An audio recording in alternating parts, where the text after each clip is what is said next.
En el programa de hoy estamos hablando del dinero. Alejandro, ¿cuáles son los típicos hábitos de consumo del peruano el día de hoy? Mira, hay una estructura de consumo, lógicamente esto se ha ido modernizando en los últimos tiempos, pero creo que hay un problema muy fuerte en confundir el dinero como un medio, en lugar de ser un medio, porque el dinero es necesario, es un elemento de transacción, lo toman como un fin, como un objetivo ante la vida. Y esto es en todo nivel.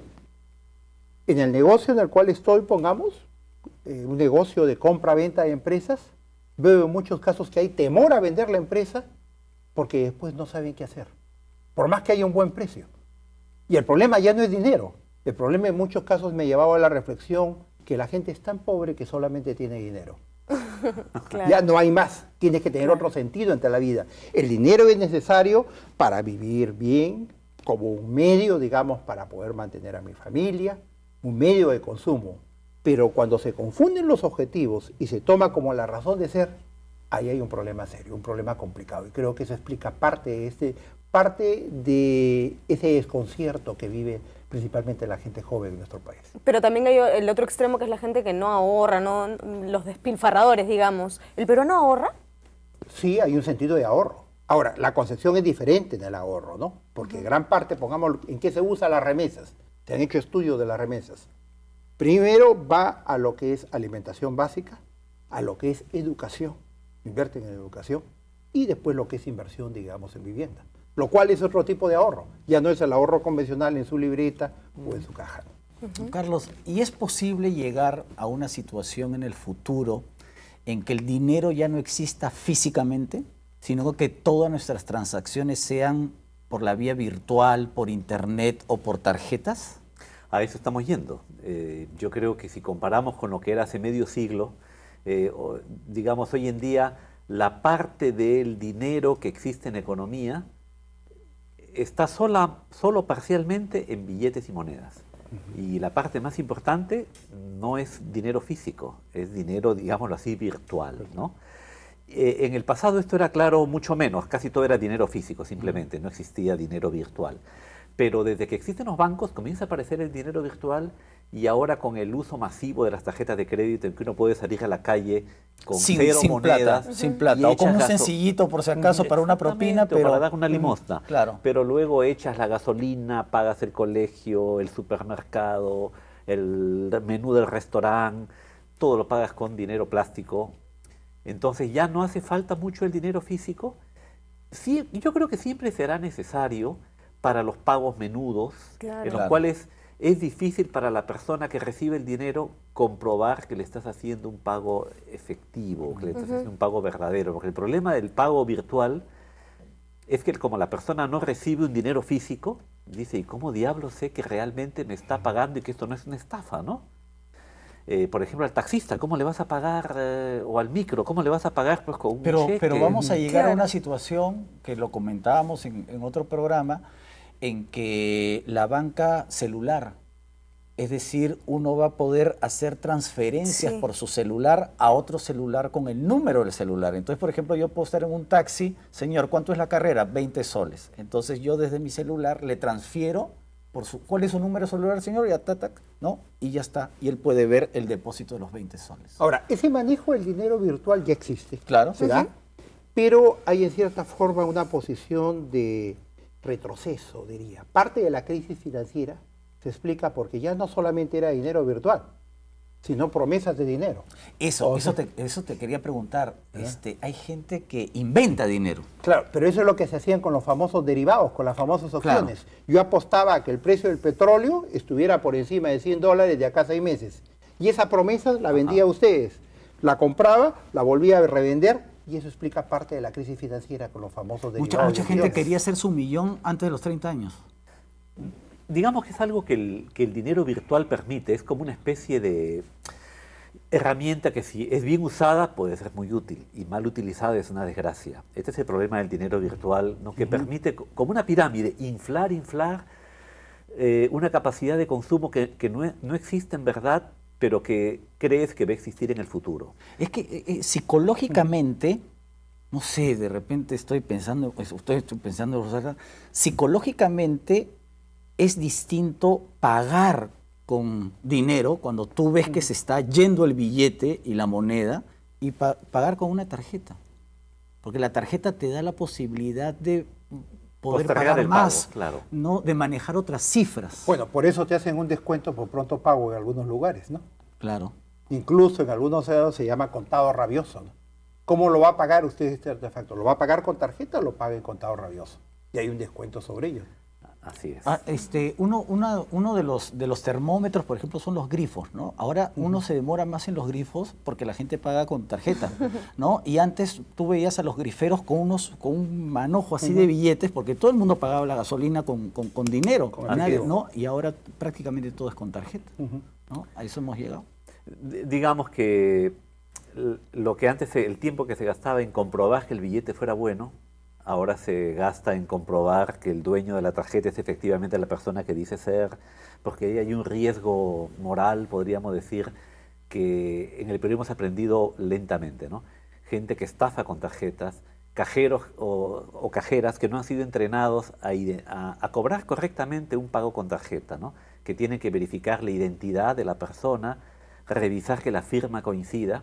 Claro, para los dueños de los negocios dicen, yo tendría entonces que capacitar a mi personal en que sean grafólogos y que haga una serie de comprobaciones que van a hacer muy lenta la cobranza. Y entonces eso generaría un costo mayor para mi negocio.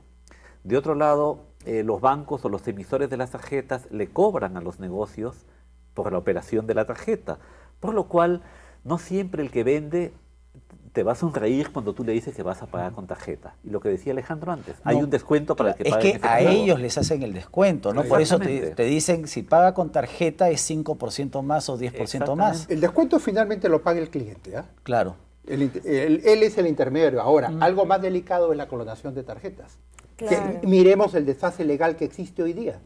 Hemos visto en semanas anteriores, pongamos, había clonación y no está tipificado en la ley. Claro. Entonces hay un desfase entre el sistema ¿Y cómo legal uno versus está lo que pasa hoy protegido en día. ante una clonación de tarjeta? Bueno, ¿Cómo hay- uno puede probar que sí, le clonan la tarjeta y de pronto... Hay una serie de recomendaciones, digamos, que se plantean. No, ahora hay Para tarjetas grupos con de chip tarjeta, que son con más un chip difíciles. que va cambiando. Alejandro, ¿no? cuando uno viaja a Ecuador, se da con la sorpresa que en Ecuador se usa el dólar americano.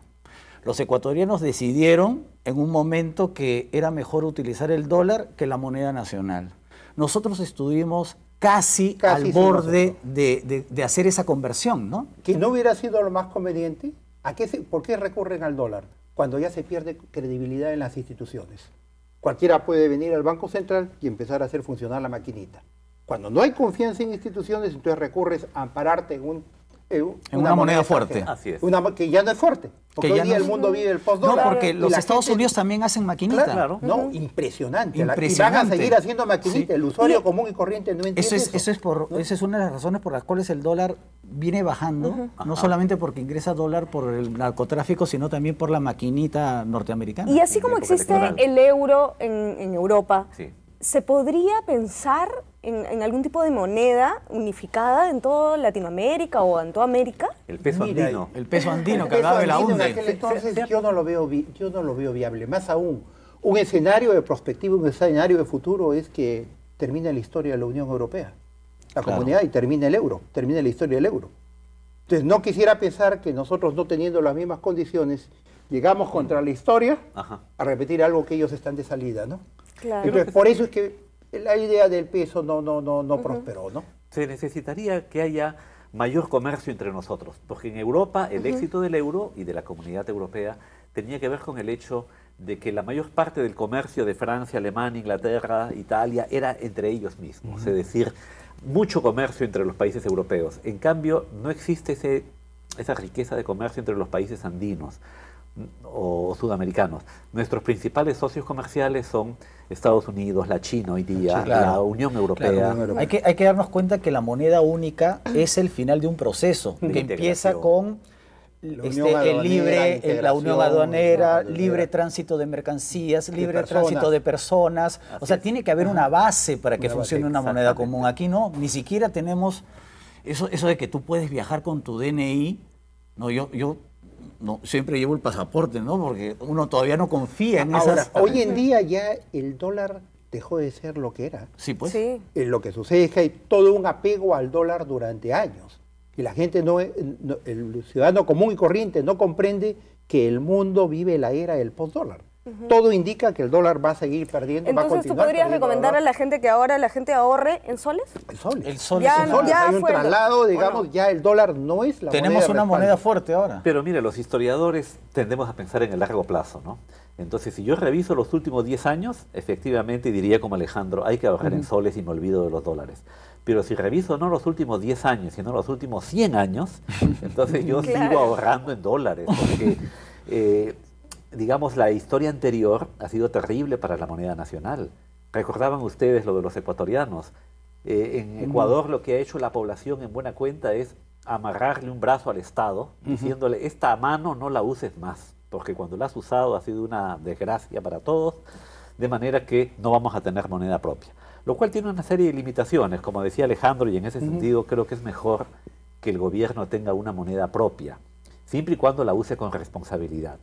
Felizmente creo que el Perú lo ha venido haciendo en los últimos 20 años de su historia, y esto tiene que ver con la estabilidad que tiene el nuevo sol, que es una cosa casi impresionante. Yo creo que en las últimas 3 o 4 generaciones casi nunca ocurrió que la moneda nacional se revaluase frente a las monedas fuertes del mundo como Sí. el dólar norteamericano. En realidad la situación o que el estamos euro. viviendo es inédita para lo que nosotros Claro. vivimos en los años 80, ¿no? Ahora, ahí se comete un error histórico. A ver. Pensar que el futuro va a ser igual al pasado. Y hoy día en el mundo del siglo XXI eso ya no es cierto. Claro, no el se pasado repite. no solamente no nos sirve en muchos casos, sino nos confunde. No imaginamos todo el cambio tecnológico, todo. ¿Alguien imaginaba lo que estamos viviendo hoy en día?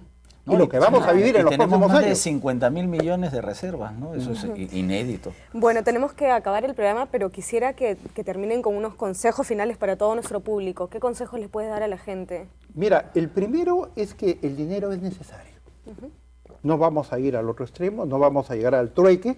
¿no? El dinero es un medio, no es un fin. No es la razón de ser en mi vida.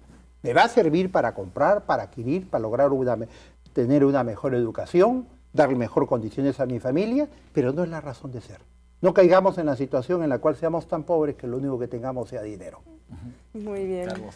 Carlos. Bueno, poniéndome pues romántico, diría que las cosas más importantes no se compran con dinero. Y en ese sentido a veces tenemos la ilusión monetaria y por perseguir el dinero que supuestamente hace la felicidad, no estamos con nuestros hijos, con nuestra esposa, con nuestros amigos y nos privamos de una serie de cosas que en verdad creo que hacen la felicidad más auténtica, más profunda. Bueno, definitivamente no tengo nada más que decir.